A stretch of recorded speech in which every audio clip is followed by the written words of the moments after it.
Namaste. This is Sudhir Kanvinde. I'm with 25 years experience in IT, and earlier I was with Government of India as executive director with Ministry of Shipping, and now I'm CIO, Chief Information Officer, with the Supreme Industries Limited.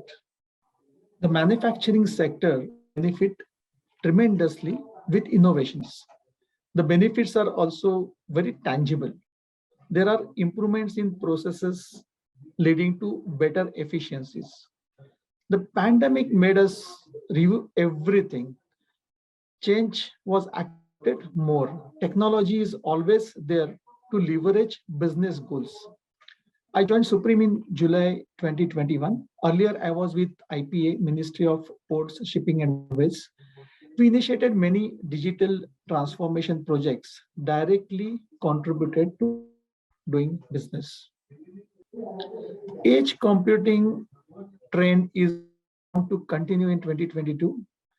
Digitization will lead to a lot of data generation, and this data will drive business decisions.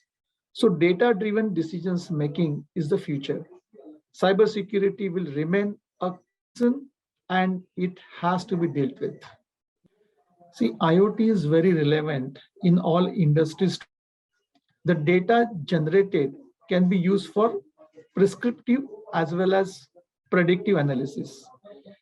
AI is also applicable in a variety of areas. Finding meaning in the huge amount of data generated is important. AI does that for us. These technologies are finding everyday use in industry today. They have the potential to change things for the better.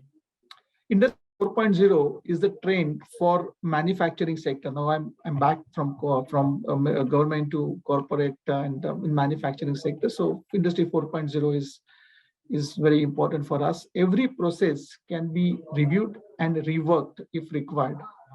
Sustainable manufacturing practices is a priority. Scalability is important too. As far as systems are concerned, we want agile and system. It is an absolute integral part of business leading the way to digital transformation. Back to you. For more updates from CXO TV, please like and subscribe to our channel.